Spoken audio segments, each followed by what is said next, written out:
What's going on, guys? Austin Zabak here with another video. You saw the title, you saw the thumbnail. We're gonna jump right into it, okay? And today we're gonna be talking about how do you value a single family piece of real estate, okay? I know a lot of people in the real estate industry, they're constantly trying to buy a property below market value. But how do you buy a property below market value if you don't know how to look at the numbers and actually value the property? Now, it's obviously really important that you're able to buy a property below market value, because if you're a flipper or if you're a wholesaler or you're looking to buy a rental property or whatever the case is, as you know, they say you make money in the buy. Well, if you make money in the buy, but you buy the deal wrong, right? You overpay for the property or whatever the case is, then that'll put you in a really, really bad place. So the only real way that you're able to go out there and actually buy a property below market value is to make sure you know how to value the property, okay? So we're gonna jump right into how you actually do that. Make sure you stay to the very end of the video. I would greatly appreciate it. And if you haven't already, I would appreciate it if you would take just a quick second and just smash the like button for the YouTube algorithm. Okay, so let's just go ahead and jump right into it. Now, there's a couple of ways that you can value a property, and there's definitely a couple of different softwares and things that you can use. I'm sure you're all familiar with Zillow, so you can use Zillow, and I'll show you how to use it, but Zillow is not always gonna be the most accurate way to do it. So we're just gonna take this property for example. Now, this is a property that I actually bought, as you can see, in October of 2020, okay? I paid $267,000 for the property, and Zestimate, right, Zillow, is saying that it is worth $418,000 as of right now, right, at the time of making today's video. Now, what's really interesting about that is I actually just got an appraisal on the property, and it appraised at about $450,000, okay? So the Zestimate is actually a bit lower than the appraised value. The other thing to take into consideration is that Zestimate, right, Zillow, they're typically coming up with their Zestimate based on an algorithm, right? So the one thing that it is not gonna typically factor in is it will not factor in the condition of the property, right? Another thing that the Zestimate will typically not factor in is the algorithm is typically going to pull properties, because remember, how you value a property is by comparing it to other properties that have sold in the same area, right, that are in similar square footage, similar in size, year built, everything of that nature, within a certain time frame. Typically, 6 to 12 months. Obviously, the more recent, the better. But a lot of times, Zillow will end up pulling properties in the area, but it'll end up crossing a major road, going into a different subdivision, and it'll really look at properties that aren't technically like the property that you're trying to value. So, here's the way I look at it. I personally think that Zillow is phenomenal for getting a base understanding of what a property would be worth when it was all fixed up, said and done, right? When you went in and you renovated it and you made it nice and you made it beautiful and you updated it and the whole 9 yards, Zillow will give you a fairly decent understanding of what it will be worth. Because the reality of it is, had this property right here, I'll just show you the photos. Now, these are photos after we renovated it, okay? So this is after we renovated it, and had the property not been renovated, right? Like, had this particular property, like let's just say I bought it for $267,000 in October, the way that I bought it back then, it was like a mess, right? It was totally outdated. It needed a bunch of work, right? Zestimate would most likely still be giving me the same number, okay? Now, that number would not be accurate at all if it was not renovated. Now that it's renovated, it's somewhat accurate, right? It's within, I would say, $20,000 to $30,000 of being accurate, or of me being able to sell it what I feel like I could potentially sell it for, which is like $449,000, okay? So, but again, it's nicely renovated for Tempe, Arizona, okay? As you can obviously tell, we did new flooring, new cabinets, new paint, new baseboards, new fixtures like ceiling fans, and things of that nature. Doorknobs, everything like that. Obviously, it is not a super high-end remodel because the area didn't necessarily call for that level of remodel. But again, this hopefully will give you a little bit of an understanding that Zillow is not always the most accurate thing. I feel like personally, the way I would look at it is a good tool to reference, but it should not be your end all be all, what you kind of use to determine the value of a property. Okay, now another platform that a ton of people are using nowadays, real estate agents, real estate investors, wholesalers, flippers, landlords, and everybody in between, is a platform called Propstream. Now, this is the Propstream kind of user interface. I already obviously have this property pulled up, and if you're interested in this platform, you get a little bit of a discount by using my link, which I'll link in the description below, or you can go to www.topredata.com, okay? Now, Propstream is going to cost a little bit of money, okay?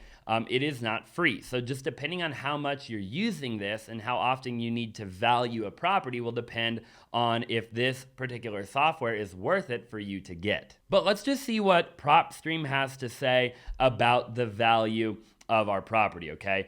So let's just go ahead and actually click the details of the particular property that we're looking at, which again is the same property we were just looking at on Zillow, which is a property that I actually own. And again, it is actually one of my rental properties that I decided to keep in my rental portfolio, okay? You can see it's a corporate owner, and you'll actually see down here that is actually our LLC that we own this particular property under, okay?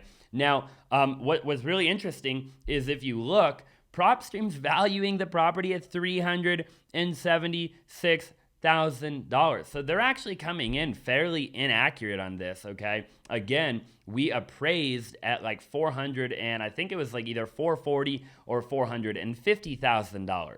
Now look at this, okay? So again, as you can see, the algorithm is just pulling comps all over the place. Like, look at this. Like, it literally pulled a comp all the way up here. Like, our subject property is literally down here. It crossed a major road baseline and it's pulling a comp from up here. So, the number that they're using, it's just not an accurate number. And again, it goes to show that, Zillow's doing the same thing. Now, Propstream is really good for a bunch of other stuff, okay? As you can see, we have cash buyers in here, like people in the area. Those are literally your cash buyers. So if you're looking to wholesale, there you go, right? There's your cash buyers. Here's your flippers in the area, right? There are so many things you can do within Propstream, and it's amazing for data and skip tracing and everything like that. But again, when you're trying to value a property, like, how do you get and understand a value of a property, right? Because again, if you don't understand the value of the property, then how do you know what to pay for the property? How do you know what to offer the seller? I mean, even if you're just a retail buyer, right? Like, you're just a normal buyer going to buy a property, like, sure, you can get an appraisal, but wouldn't it be nice to actually be able to understand the numbers without having to go through all of that, and then also start to understand, what it costs to actually renovate a property and what it costs in real estate commissions and holding costs and things of that nature? I mean, for me, that changed the game, and that's what allowed us to go from, me just being like a normal average dude, right, in the real estate industry, to actually having a team and being able to train people and hire people and actually automate a lot of what it is that we do. So I'm just talking about, what has allowed me to be able to do that. And valuing properties is, it's literally like in the real estate industry, like, I would say it's right up there with oxygen on, what it is that you actually need in order to succeed in the real estate industry. Okay, so let's just jump over here and look at what I like to call Monsoon, okay? Now, Monsoon is basically a platform that I have as a real estate agent, and it is attached to my local MLS. If you're a real estate agent, you will have an MLS. Okay, if you have an MLS, you'll most likely have some similar version to Monsoon. Okay, now it won't necessarily be the exact user interface that you're looking at right here if you're in a different state, but it will be somewhat similar. And in my humble opinion, this is like the number one way to comp a property, right? To value a piece of real estate, right? To look at a piece of real estate and figure out what it is valued at in its current condition. Okay, so let's just go ahead and jump right into this. Now, this is by far my favorite way to kind of value a property, okay? So here's our subject property right here. Typically, I'm gonna show you the way that I do it, okay? Now, if you're familiar with Arizona, you're familiar with monsoon, then you're gonna be like Austin. You can just click a button and but again, I don't like the algorithm, okay? I love the algorithms to get a basic idea, but I don't like the algorithms. I wanna see the properties that they're saying are comparable, right? So what I like to do is I like to just literally look at the property, say, okay, here's my subject property. I'm at 1,267 square feet. I know I'm a 3-bedroom, 2-bathroom. And then I like to go ahead, I know like year built and everything. I like to literally look within this same community and see if I can find ideally, if I can find a model match, okay? Literally a model match. When the developer built the subdivision, they typically build a bunch of the same models throughout the subdivision, right? If I can find a model match that sold, right? Okay, that sold in the last 6 to 12 months within that same subdivision, obviously, then that is amazing, okay? So let's just poke around here. So I literally just start clicking around and looking at pictures, right? This is very similar. I can tell you right off the bat that it has a garage. We don't have a garage. We have a carport, and it's about 100 square feet bigger, but it did sell for $440 in July, okay? So guys, right out of the gate, I'm already getting a very good understanding. Look at this. So here's literally a model match, 1,267 square feet. Now this has not sold yet, but it's pending for $447,500, okay? A model match, okay? So again, this will really allow me to come in here, and some of them will throw it off a little bit, right? Because, maybe if I click to end of the pictures of that property, for whatever reason, the finishes aren't that nice, whatever the case is, right? So I'll just keep kind of moving along as I'm, writing this down and formulating it in my head and just doing a little bit of simple math, okay?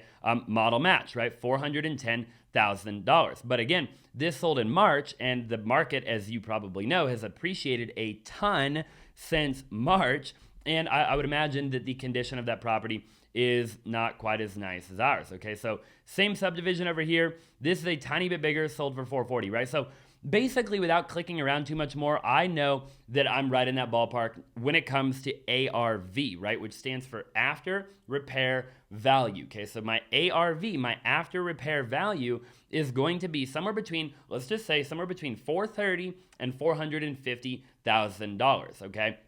Now I can literally easily figure out how to value a property. Let's just say that I need to do all new carpet, all new paint, all new baseboards, new fixtures, new ceiling fans, new appliances, new landscaping, whatever. I just have to understand how much all of that costs to actually do, which I can literally go talk to contractors and subcontractors and people like that to figure that out. And then I can just start reverse engineering what the property is actually valued at, right? So let's just say, for example, I go and I figure out, okay, in order to get the property to look like, my comparable properties, right? Like my ARV, in order to, look at this house is beautiful, right? In order to get it to look like this, let's just say my house, it's just a train wreck, right?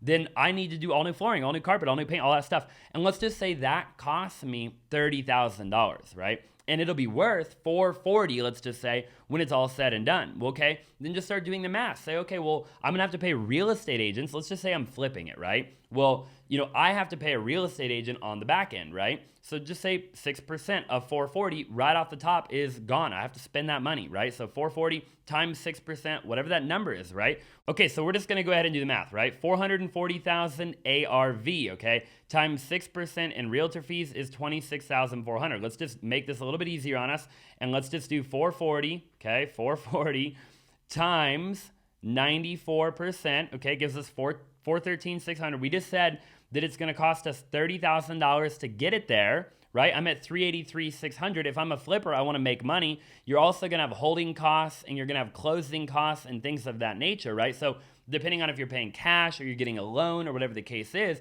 you have property taxes, you've got utilities and stuff like that, right? So factor all of that in, okay? Again, these are all fairly easy things to figure out, okay? So let's just say I want to make $20,000 in profit, right? And I want to make and it's going to cost me another, $10,000 in holding costs, closing costs, and all that, right? I now need to get that property for a maximum, right? A maximum of $353,600, right? Anything more than that, it's not a deal, right? You're buying it too high. You're overpaying for the property. Do you understand? So it's very, very simple, right? Anything under that, it just becomes a better and a better and a better and a better deal, right? If I get that property for 300, I'm killing the game, okay? Now, obviously, as you saw, we actually bought the property, okay? I'm gonna exit out of here again. We bought the property for $267,000, okay? This is a phenomenal deal, right? I wanna say we literally put 30 grand into it. So we're all in for like 307, okay? And I didn't sell it, so I don't have any fees. I have no real estate commissions, no nothing, right? Because I decided to keep it as a rental. So, I have a property that I'm all in for, call it 300 grand. I think we put 25 into it. And it's worth potentially 440 to 450, and it's just going to keep going up in value. It is literally a cash cow, right? We generated about $140 to $150,000 worth of equity, and now we're producing about $2,000 a month of passive or residual income, right? Now, if you have a loan, you've got to make your payments and stuff like that, right? I won't get too much into any of that, but I hope that this helps you understand how to kind of value a property, right? You literally just want to make sure you're not trusting the algorithm. And if you're gonna look on Zillow or whatever the case is, then you really want to look at where they're pulling their numbers from. So you can actually look at like the recently solds and stuff on Zillow and make sure that when they're doing this, right, when their algorithm is running the metrics, that they're pulling good comparable properties. So it is that simple, right? Valuing a piece of real estate is not very complicated. Anybody can do it, right? You want to typically go to multiple different websites, go to multiple different sources, make sure you check your numbers, you really look at it, you really understand it, and you can get out there and buy real estate below market value all day, every day, no problem, okay? So there you have it. Again, my name is Austin Zabak. I really appreciate you watching the video. If you haven't already, I would greatly appreciate it if you would smash the like button for the YouTube algorithm, drop a comment in the comment section down below. Definitely make sure to subscribe if you haven't already, and I look forward to seeing you in the next video.